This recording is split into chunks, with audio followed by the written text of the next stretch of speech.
नमस्कार, जय जगन्नाथ।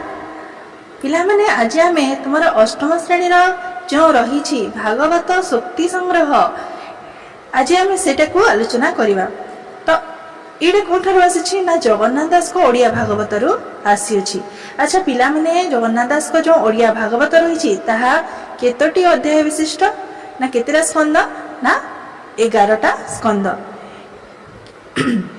तो आज आमे ताकू आलोचना करबा पूर्व प्रथमे जानिनेबा जगन्नाथ दास को विषय रे।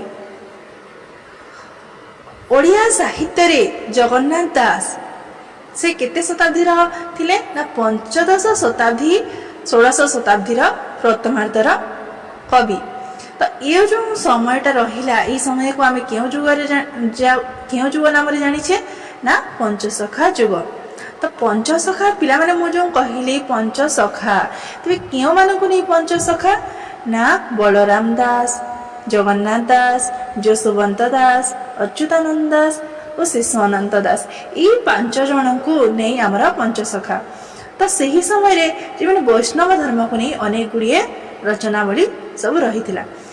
तो जो जगन्नाथ दास रहिसंती हमर से ओडिया जाति पई अविस्मरणीय काहे कि तांकर भागवत रचना पाई।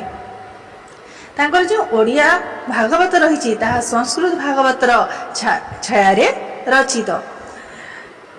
से क्यों जन्मग्रहण करते ना से पुरी जिल्लार कपिलेश्वरपुर ग्राम रे जन्मग्रहण करते। तांकर पिता थिले कि भगवान दास, माता किए थिले पद्मावती देवी।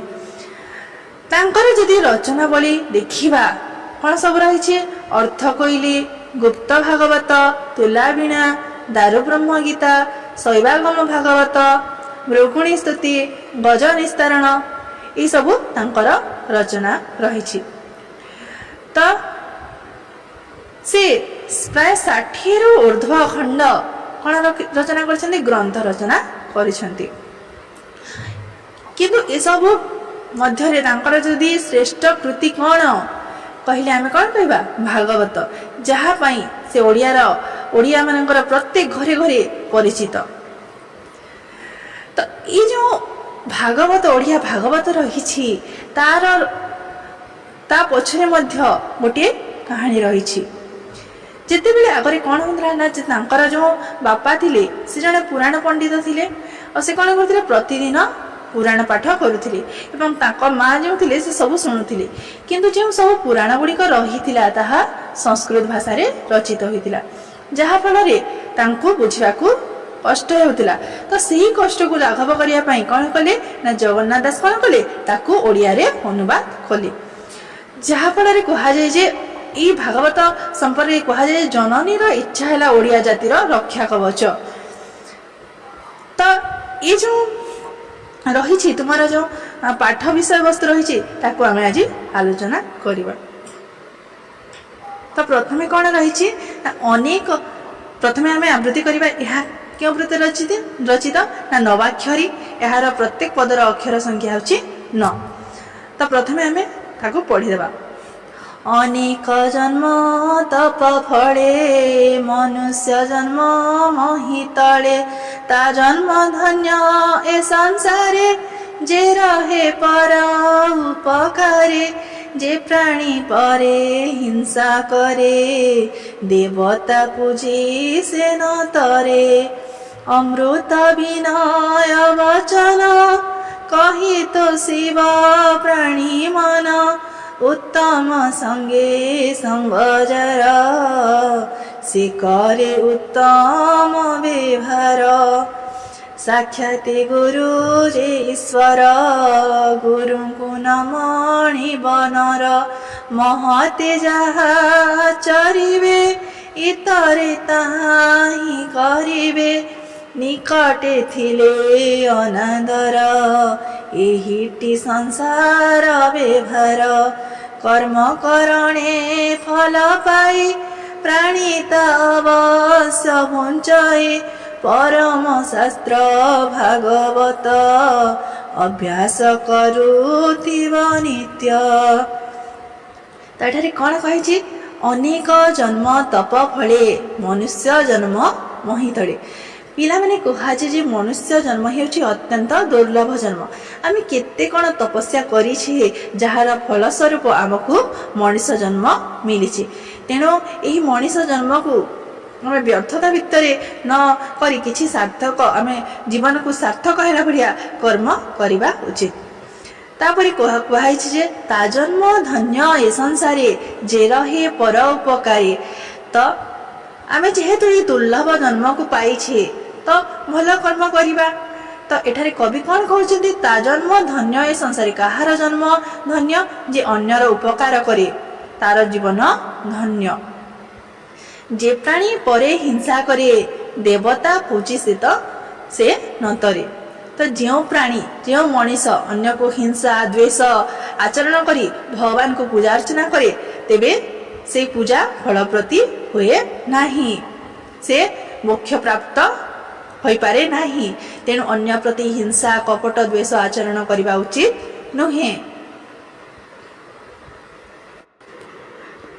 ତାପରେ ଭାଗବତକାର କ'ଣ କହିଛନ୍ତି ନା ଅମୃତ ବିନୟ ବଚନ କହି ତୋଷିବ ପ୍ରାଣୀ ମନ। ତ ଆମର ବଚନ କିପରି ହେବା ଉଚିତ? ଆମେ ବିନମ୍ର ଭାବରେ କଥାବାର୍ତ୍ତା କଲେ ବିନମ୍ର ହେଇ ଆମେ କଥା କହିବା ଉଚିତ। କାହାକୁ କଷ୍ଟ ଦେଲା ଭଳିଆ ବଚନ ବ୍ୟବହାର କରିବା ଉଚିତ ନୁହେଁ। ତ ଅମୃତ ବିନୟ ବଚନ କହି ତୋଷିବ ପ୍ରାଣୀ ମନ। ତ ଅମୃତ ବିନୟ ବଚନ କହି ଆମେ ଅନ୍ୟ ପ୍ରାଣୀମାନଙ୍କୁ ଖୁସି କରିବା, ହୃଦୟକୁ ଅନ୍ୟର ହୃଦୟକୁ ମନକୁ ଜିଣି ପାରିବା। ତାପରେ କହିଛି ଉତ୍ତମ ସଙ୍ଗେ ସଙ୍ଗ ଯାର ସେ କରେ ଉତ୍ତମ ବ୍ୟବହାର। ତ ଯାହାର ଯେମିତି ସାଙ୍ଗ ଥିବ ସେ ସେହିପରି ଆଚରଣ କରିବ। ଯେମିତି ଜଣେ ଯଦି ଚୋର ପ୍ରବୃତ୍ତିର ଲୋକ ସହିତ ସଙ୍ଗ କରୁଛି ତାର ବ୍ୟବହାର କିପରି ହେବ? ଚୋର ପ୍ରବୃତ୍ତି ପରି ହେବ। ଠିକ୍ ସେମିତି ଯଦି ଜଣେ ଉତ୍ତମ ବ୍ୟକ୍ତି ସାଧୁ ବ୍ୟକ୍ତି ସହିତ ସମ୍ପର୍କ ରଖିଛି ତାର ସ୍ୱଭାବ କିପରି ହେବ? ଭଲ ହେବ। ଠିକ୍ ତେଣୁ ସବୁବେଳେ ଉତ୍ତମ ବ୍ୟକ୍ତି ସହିତ ସଙ୍ଗ ଲାଭ କରିବା ଉଚିତ। ତାପରେ କୁହାଯାଇଛି ସାକ୍ଷାତ ଗୁରୁ ଯେ ଈଶ୍ୱର ଗୁରୁଙ୍କୁ ନମଣି ବନର। ତ ଗୁରୁ ଯଦି ସଂସାରରେ ଗୁରୁଙ୍କ ସ୍ଥାନ ହେଉଛି ସବୁଠାରୁ ଶ୍ରେଷ୍ଠ। ତେଣୁ ସେ କୁହାଯାଇଛି ଯେ ଗୁରୁ ଯେପରି ଆମର ଭଗବାନ ଯେପରି ସୃଷ୍ଟିକର୍ତ୍ତା ଈଶ୍ୱର ଯେପରି ନିଜର ସନ୍ତାନମାନଙ୍କର ଅମଙ୍ଗଳ କେବେ ଚିନ୍ତା କରନ୍ତି ନାହିଁ, ଠିକ୍ ସେହିପରି ଗୁରୁ ମଧ୍ୟ ନିଜର ଶିଷ୍ୟମାନଙ୍କର କେବେ ହେଲେ ଅମଙ୍ଗଳ ଚିନ୍ତା କରନ୍ତି ନାହିଁ। ତାପରେ କୁହାଯାଇଛି ମହତେ ଯାହା ଆଚରିବେ ଇତରେ ତାହା ହିଁ କରିବେ। ଅର୍ଥାତ୍ ମହତ ବ୍ୟକ୍ତି ମାନେ ଯାହା କରିବେ, ଇତର ବେଲେ ଅନ୍ୟ, ଇତର କହିଲେ କ'ଣ? ଅନ୍ୟ ଲୋକମାନେ ମଧ୍ୟ ତାହାକୁ ଆଚରଣ କରିବେ। ତାପରେ କୁହାଯାଇଛି ନିକଟେ ଥିଲେ ଅନାଦର ଏହିଟି ସଂସାର ବ୍ୟବହାର। କୁହାଯାଇଛି ଯେ ଆମେ ଯଦି କୁହାଯାଏ ନା ଅତି ପରିଚୟ ଗୌରବ ନଷ୍ଟ। ଆମେ ଯଦି କାହା ସହିତ ଅତି ମିଳାମିଶା କରିବା ତେବେ ସେଠାରେ ଆମର କ'ଣ ହୁଏ? ଗୌରବ ନଷ୍ଟ ହୁଏ। ଆଉ ଦ୍ୱିତୀୟତଃ ଆମ ପାଖରେ ଥିଲା ଜିନିଷର ଆମ ପ୍ରତି କ'ଣ ହୁଏ? ମାନେ ତାର ମୂଲ୍ୟ ବୁଝି ହୁଏ ନାହିଁ, କିନ୍ତୁ ସେଇ ଜିନିଷଟି ଆମଠାରୁ ଦୂରେଇ ଗଲେ ଆମେ ତାର ପ୍ରକୃତ ମୂଲ୍ୟ ବୁଝିପାରୁ। ତାପରେ କୁହାଯାଇଛି କର୍ମ କରଣୀ ଫଲ ପାଇ ପ୍ରାଣିତା ଅବଶ୍ୟ ଘୁଞ୍ଚଇ। ଆମେ ଯେପରି କର୍ମ କରିବା ସେଇଭଳି ଫଳ ପାଇବା। ଆମେ ଯଦି ଭଲ କର୍ମ କରିବା ଭଲ ଫଳ ପାଇବା। ଯଦି ତୁମମାନଙ୍କ ଛାତ୍ରଛାତ୍ରୀମାନଙ୍କର କର୍ତ୍ତବ୍ୟ କ'ଣ ନା ଭଲ କରି ପଢ଼ିବା। ଯଦି ଆମେ ଭଲ ଭାବରେ ପଢ଼ିବା ତେବେ ଆମର କ'ଣ ଫଳସ୍ୱରୂପ ଆମକୁ ଭଲ ରେଜଲ୍ଟ ମିଳିବ। ତାପରେ କୁହାଯାଇଛି ପରମ ଶାସ୍ତ୍ର ଭାଗବତ ଅଭ୍ୟାସ କରୁଥିବ ନିତ୍ୟ। ଆମର ଯେଉଁ ପରମ ଶାସ୍ତ୍ର କ'ଣଟା? ଭାଗବତ ରହିଛି ତାକୁ ନିତ୍ୟ କହିଲେ ପ୍ରତିଦିନ ଅଭ୍ୟାସ କରିବା ଉଚିତ। ତାପରେ ପିଲାମାନେ ତୁମର କେତେଟା ପ୍ରଶ୍ନ ଉତ୍ତର ଦେଇଛି ଯାହାକୁ ଆମେ କରିନେବା। ଏଠାରେ କୁହାଯାଇଛି କ'ଣ ନା ଅନେକ ଜନ୍ମ ତପ ଫଳେ ମନୁଷ୍ୟ ଜନ୍ମ ମହିତଳେ। ତ କାହା ଯୋଗୁଁ ପୃଥିବୀରେ ମନୁଷ୍ୟ ଜନ୍ମ ଲାଭ କରେ ବୋଲି ନିମ୍ନଲିଖିତ ପଦରେ କୁହାଯାଇଛି। କାହାର ନା ଅନେକ ଜନ୍ମର ତପସ୍ୟା ଫଳସ୍ୱରୂପ। ତାପରେ କୁହାଯାଇଛି ତା ଜନ୍ମ ଧନ୍ୟ ଏ ସଂସାରେ ଯେ ରହେ ପର ଉପକାରେ। ତ କାହାର ଜନ୍ମ ଧନ୍ୟ ନା ଯିଏ ସବୁବେଳେ ପରର ଉପକାର କରୁଥାଏ ତାର ଜୀବନ ଧନ୍ୟ। ତାପରେ କୁହାଯାଇଛି ଯେ ପ୍ରାଣୀ ପରେ ହିଂସା କରେ ଦେବତା ପୂଜି ନତରେ। ତ କେଉଁ ପ୍ରାଣୀ ଦେବତାକୁ ପୂଜା କଲେ ମଧ୍ୟ ସଂସାରରେ ମୁକ୍ତି ପାଏ ନାହିଁ ନା ଯେଉଁ ମନୁଷ୍ୟ ଅନ୍ୟର ଧନ ସମ୍ପତ୍ତି ଦେଖି ଈର୍ଷା କରେ ସେଇ ମଣିଷ କେବେ ହେଲେ କ'ଣ ହୁଏ? ମୁକ୍ତି ପାଏ ନାହିଁ। ତାପରେ କୁହାଯାଇଛି ଅମୃତ ବିନୟ ବଚନ କହି ତୋଷିବ ପ୍ରାଣୀ ମନ। ପ୍ରାଣୀର ମନକୁ କିପରି ଭାବରେ ସନ୍ତୁଷ୍ଟ କରିବ ବୋଲି କୁହାଯାଇଛି ନା ବିନମ୍ରତାର ସହ ମଧୁର କଥା କହି ଆମେ ଅନ୍ୟକୁ କ'ଣ କରିପାରିବା ସନ୍ତୁଷ୍ଟ କରିପାରିବା, ତୋଷିବା ବେଳେ ସନ୍ତୁଷ୍ଟ କରିପାରିବା। ତାପରେ କୁହାଯାଇଛି ଉତ୍ତମ ସଙ୍ଗେ ସଙ୍ଗଜାର ସେ କରେ ଉତ୍ତମ ବ୍ୟବହାର। କେଉଁଭଳି ବ୍ୟକ୍ତି ସାଙ୍ଗରେ ମିଳାମିଶା କଲେ ତାହାଙ୍କଠାରୁ ଉତ୍ତମ ବ୍ୟବହାର ଶିକ୍ଷା ଲାଭ କରିହୁଏ ନା ଉତ୍ତମ ଲୋକ ସହିତ ମିଳାମିଶା କଲେ ଆମର କ'ଣ ହୁଏ ଉତ୍ତମ ଶିକ୍ଷା ଲାଭ କରିହୁଏ। ତାପରେ କୁହାଯାଇଛି ସାକ୍ଷାତ ଗୁରୁ ଯେ ଈଶ୍ୱର ଗୁରୁଙ୍କୁ ନମଣି ବନର। ତ ଗୁରୁ ଈଶ୍ୱରଙ୍କ ସହିତ କାହିଁକି ତୁଳନା କରାଯାଇଛି? କାରଣ ଗୁରୁ ଈଶ୍ୱରଙ୍କ ଭଳି ଶିଷ୍ୟର ସର୍ବଦା ମଙ୍ଗଳ କାମନା କରୁଥିବାରୁ। ତାପରେ କୁହାଯାଇଛି ମହତେ ଯାହା ଚରିବେ ଇତରେ ତାହା ହିଁ କରିବେ। ଇତର ଲୋକ ମହତ୍ ବ୍ୟକ୍ତିକୁ କାହିଁକି ଅନୁସରଣ କରନ୍ତି? କାରଣ ସେମାନେ ବିବେକବାନ ସମ୍ପନ୍ନ ହୋଇଥିବାରୁ ସେମାନେ ତାଙ୍କୁ ଅନୁସରଣ କରନ୍ତି। ତାପରେ କୁହାଯାଇଛି ନିକଟେ ଥିଲେ ଅନାଦର ଏହିଟି ସଂସାର ବ୍ୟବହାର। ତ ସାଂସାରିକ ବ୍ୟକ୍ତିମାନେ ଅତି ପରିଚିତ ବ୍ୟକ୍ତିକୁ ଗୁରୁତ୍ୱ ଦେଇ ନଥାନ୍ତି। ତାପରେ କୁହାଯାଇଛି କର୍ମ କରଣେ ଫଳ ପାଇ ପ୍ରାଣିତା ଅବଶ୍ୟ ଘୁଞ୍ଚଇ। ଏହି ପଦରୁ କେଉଁ ବାର୍ତ୍ତା ପ୍ରକାଶ ପାଉଛି ନା କର୍ମ ଫଳ ନିଶ୍ଚିତ ଭାବେ ଭୋଗିବାକୁ ପଡ଼େ। ତାପରେ ଦିଆହେଇଛି କ ସ୍ତମ୍ଭ ସହିତ ଖ ସ୍ତମ୍ଭର ମିଳନ। ତ କ'ଣ ଦିଆଯାଇଛି ତା ଜନ୍ମ ଧନ୍ୟ ଏ ସଂସାରେ ଯେ ରହେ ପର ଉପକାରୀ। ତ ଏଠାରେ କେଉଁଟା ହେବ ଯିଏ ପରର ଉପକାର ସାଧନ ପାଇଁ ନିଜକୁ ନିୟୋଗ କରିଥାଏ ତାର ଜନ୍ମ ଏ ସଂସାରରେ ଧନ୍ୟ ବୋଲି ଜଣାଯାଏ। ତାପରେ କୁହାଯାଇଛି ଯେ ପ୍ରାଣୀ ପରେ ହିଂସା କରେ ଦେବତା ପୂଜି ସେ ନ ତରେ। ତ ଯେଉଁ ପ୍ରାଣୀମାନେ ସବୁବେଳେ ଅନ୍ୟକୁ ହିଂସା କରୁଥାଏ ସେ ଦେବତାକୁ ଯେତେ ପୂଜା କଲେ ମଧ୍ୟ ସଂସାରରୁ ସେ ତରି ନଥାଏ। ତାପରେ ତୃତୀୟ ନମ୍ବରରେ ରହିଛି ଉତ୍ତମ ସଙ୍ଗେ ସଙ୍ଗଜାର ସେ କରେ ଉତ୍ତମ ବ୍ୟବହାର। ତ କ'ଣ କହିଛି ଯିଏ ଉତ୍ତମ ମନୁଷ୍ୟ ସହିତ ମିଳାମିଶା କରେ ସେ ଉତ୍ତମ ବ୍ୟବହାର ପ୍ରଦର୍ଶନ କରିଥାଏ। ତାପରେ କୁହାଯାଇଛି ସାକ୍ଷାତ ଗୁରୁ ଯେ ଈଶ୍ୱର ଗୁରୁଙ୍କୁ ନମଣି ବନର। ତ ଏଠାରେ କ'ଣ କୁହାଯାଇଛି ଗୁରୁଙ୍କ କୃପା ବିନା ଶିଷ୍ୟର କେବେ ହେଲେ ଉନ୍ନତି ସମ୍ଭବ ହୋଇନଥାଏ। ତେଣୁ ଗୁରୁଙ୍କୁ ଭଗବାନ ସହିତ ତୁଳନା କରାଯାଇଛି।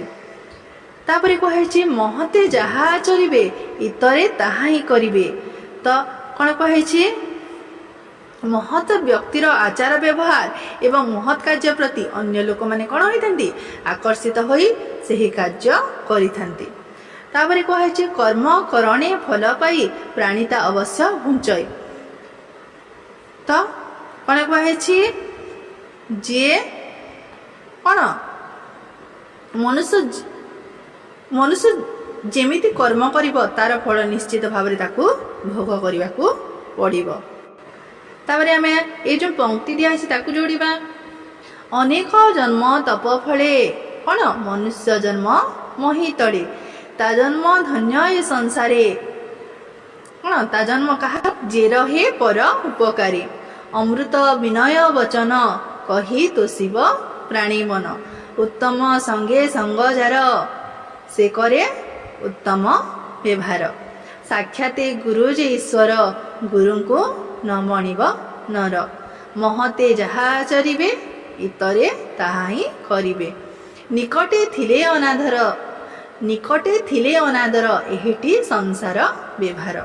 ତାପରେ କ'ଣ ନା କର୍ମ କରଣେ ଫଳ ପାଇ କ'ଣ ହୁଏ ପ୍ରାଣିତା ଅବଶ୍ୟ ଘୁଞ୍ଚଇ।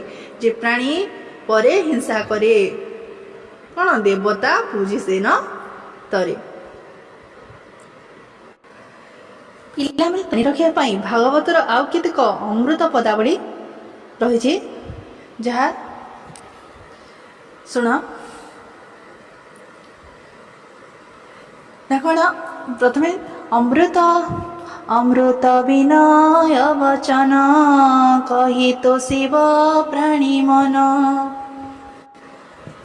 ଆହୁରି କିଛି ଏମିତି ପଦାବଳୀ ରହିଛି ଯାହା ଦେଖ ଆହାରେ ଭଲ ମନ୍ଦ ନାହିଁ ଯେ ସ୍ଥାନେ ଯେ ମନ୍ତ ମିଲାଏ କର୍ମ କଷଣ ଦେହ ସହେ ଅରଣ୍ୟ ଅଜଗର ପ୍ରାୟ ମୋ ପ୍ରାଣନାଥ ଅଛି ପାଶେ ମୋହି ନ ଦେଖେ ମୋହ ବସେ ମର୍ତ୍ତ୍ୟମଣ୍ଡଳେ ଦେହ ବହି ଦେବତା ହୋଇଲେ ମରଏ ଏ କାଳ କାଳ ସର୍ପ ରୂପେ ଜନ୍ତୁକୁ ଗ୍ରାସେ ଭବ ରୂପେ ମନୁଷ୍ୟ ଦେହେ ଦିବ୍ୟ ଜ୍ଞାନ ଦେଖି ସନ୍ତୋଷ ଭଗବାନ ସକଳ ଦେହେ ନର ହରି ବସଇ ଆତ୍ମା ରୂପ ଧରି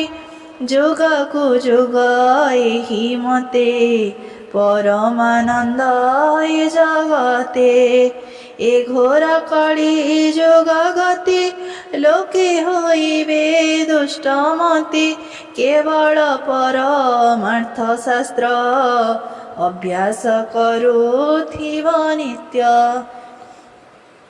ଆଶା କରୁଛି ଏହି ଆଲୋଚନାଟି ଆପଣମାନଙ୍କୁ ଭଲ ଲାଗିବ। ଧନ୍ୟବାଦ।